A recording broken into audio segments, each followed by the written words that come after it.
Ya teman semua, balik lagi di KPI News, masih bahas Kaus Subang. Ini di Kaus Subang ini apa ya? Nanti akan menjadi senjata bagi JPU ya, mengenai apa? Mengenai tentunya yang namanya jejak digital ya teman-teman. Seperti jejak digital, Bu Mimin pernah mengakui pengakuan yang berbeda gitu kan saat sebelum mendapatkan pengacara dan setelah mendapatkan pengacara itu kan pernyataannya berbeda gitu kan ya. Gitu juga Danu, bahkan Danu ya tentunya banyak kebohongan dan akhirnya mengaku kan kayak gitu. Tentunya ada tersangka-tersangka yang belum mengaku gitu ya. Banyak kenjangan-kenjangan dari setiap saksi maupun dari setiap tersangka gitu kan ya, baik itu pernyataan dari Pak Yosep jejak digitalnya banyak, Bu Mimin jejak digital juga ada, Danu ada gitu kan ya, Yoris ada gitu kan ya. Apa hubungannya dengan Yoris Bang gitu kan ya. Ya tentunya jejak digital teman-teman semuanya ya tentunya sudah mengetahui ya teman-teman ya. Tentunya mungkin teman-teman sudah ingat di mana ini jejak digitalnya, pernyataannya ini yang mana itu kan akan menjadi senjata bagi JPU untuk menyerang para tersangka gitu kan ya. Di sini kenapa kemarin gua sangat menitik beratkan kepada motif Danu gitu kan. Motif Danu ya teman-teman ketahui kemarin sebenarnya kan gua harus bahasnya dua ya, tentang apakah Danu motifnya itu memiliki motif dendam sendiri gitu kan ya. Ada yang belum memang gue ucapkan ya, seperti yang udah teman-teman ketahui bahwasanya memang kan itu dia apa namanya motifnya yang tentunya motif tergiur akan yang diberikan gitu kan ya oleh Pak Yosep, apakah itu harta, apakah itu jabatan kan gitu. Dan di situ kan di sini kita balik lagi ke jejak digital, baik itu Pak Yosep, baik itu Yoris, baik itu Danu atau Bu Mimin, itu akan tersandung dengan pernyataannya sendiri dan itu ada jejak digitalnya. Dan itu akan menjadi senjata bagi JPU untuk menyerang mereka semua gitu kan ya. Contohnya gitu kan ya. Di sini kenapa gue titik beratkan kepada motif Danu, semuanya berfokus kepada motif Pak Yosep gitu kan ya. Nah, motif Pak Yosep ini sudah sangat jelas dijelaskan bahwasanya itu adalah motif uang atau motif harta gitu kan, yang jelas mengarah ke yayasan gitu kan ya. Kemudian kenapa kita tidak berfokus juga ke motif Danu? Nah, kenapa gitu Bang? Kenapa motif Danu? Apakah akan disalahkan ke Danu? Gini teman-teman, Danu memang sudah bersalah, Danu sudah mengaku, makanya itu harus digencet terus gitu kan ya.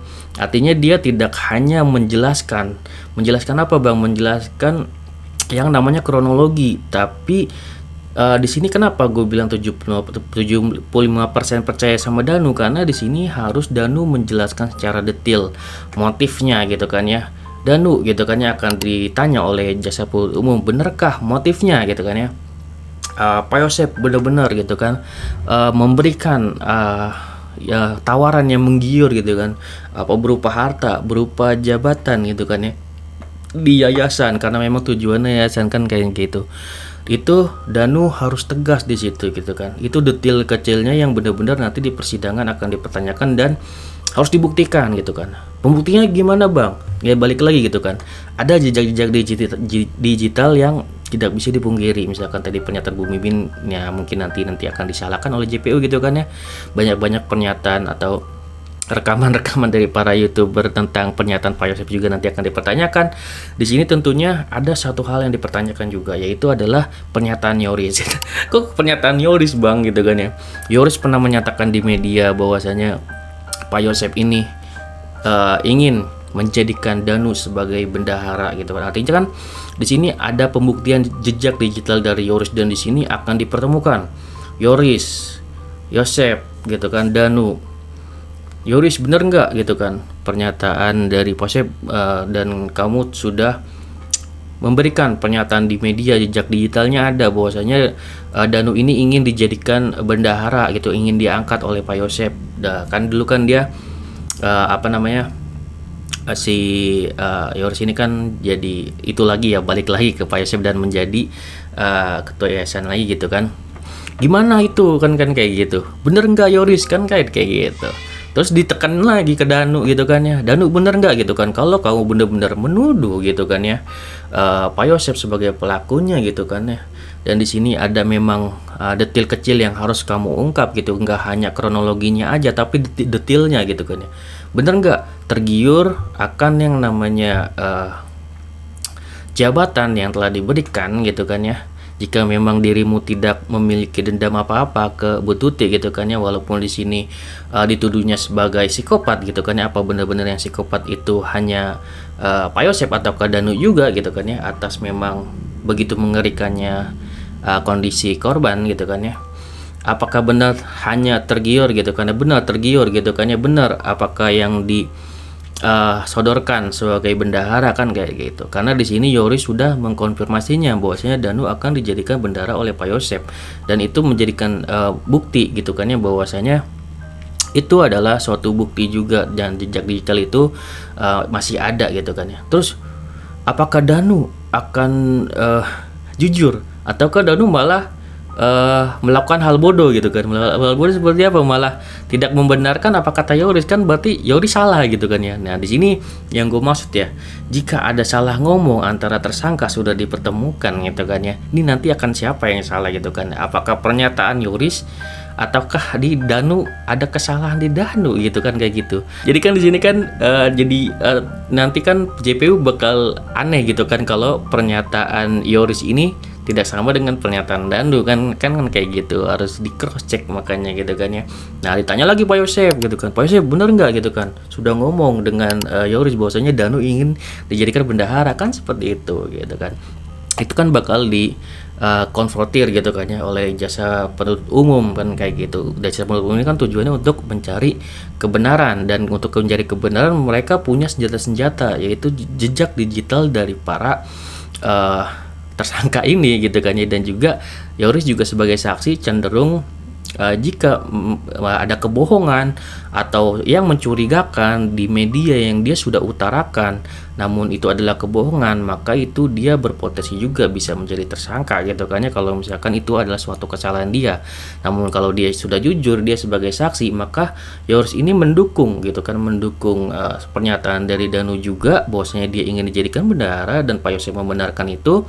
Dan sini juga ada potensi untuk hal tersebut. Mungkin teman-teman sudah mengetahui bahwasanya dulu Pak Yosep pernah ngomel-ngomel gitu kan ya, siapa Danu? Danu itu bukan orang yayasan, Danu itu ya cuman di sekolah doang gitu kan. Tiba-tiba hal yang mencurigakan terjadi, tiba-tiba Pak Yosep ingin Danu ingin menjadi bendahara setelah waktu itu dia ngomel-ngomel gitu kan ya. Tentunya waktu itu nggak terima mungkin ya kan, waktu Danu mungkin terpojok gitu kan ya, terus menyebutkan nama Pak Yosep dan Bu Mimin sebagai tersangkanya kan kayak gitu ya. Nah di situ kita nggak tahu nih apakah memang Pak Yosep ingin mengkambing hitamkan Danu, ataukah Danu yang mengkambing hitamkan Pak Yosep. Tentunya kalau dari semua jejak digital, semua bukti-bukti yang mengarah ke Pak Yosep di sini untuk saat ini posisinya ya Pak Yosep menumbalkan Danu pada saat itu gitu, kalau misalkan posisi sekarang ini gitu ya teman-teman. Namun kita tidak tahu apakah nanti saksi-saksi yang dihadirkan gitu kan oleh Pak Roman bisa membela Pak Yosep dan bisa membalikan semuanya, dan mungkin Pak Roman bisa untuk mengcounter semua pernyataan-pernyataan Danu gitu kan, atau bisa mengcounter pernyataan dari Yoris bahwasanya memang Danu ingin dijadikan bendahara gitu kan ya. Berarti kalau misalkan pernyataan Yoris salah ya tidak sesuai dengan motif dari Danu bahwasanya dia ingin diberikan jabatan kan kayak gitu. Nah di sini Danu, makanya gue bilang harus benar-benar dilihat motifnya, motif Danu benar-benar enggak nih gitu kan. Makanya yang membuat ini menjadi orang-orang percaya 100%, karena nanti berkolerasi gitu ya, berhubungan gitu kan ya, bahwasanya ada fakta bahwasanya Pak Yosep ini yang tadinya membenci Danu, kok tiba-tiba ingin Danu menjadi bendahara gitu kan ya. Apakah benar seperti itu? Itu kan suatu kejanggalan yang besar gitu kan, dan harus dibuktikan di persidangan. Oke. Sekitar dari gua. Di sini gue juga mau mengungkapkan bahwasanya untuk video kali ini bahwasanya JPU memiliki banyak mungkin bukti-bukti yang bisa menyerang para tersangka, dan bukti tersebut termasuk yang namanya jejak digital mereka selama ini gitu kan ya di media gitu, tentang pernyataannya, kesalahan-kesalahannya. Mungkin teman-teman lebih mengetahui lah, lebih banyak ya mengetahui jejak digital para tersangka ini selama ini gitu kan ya. Mungkin teman-teman ya bisa mengungkapkan hal tersebut di kolom komentar ya teman semua. Oke, segitu ya video dari gua, semoga bermanfaat. Wassalamualaikum warahmatullahi wabarakatuh. Sini teman-teman.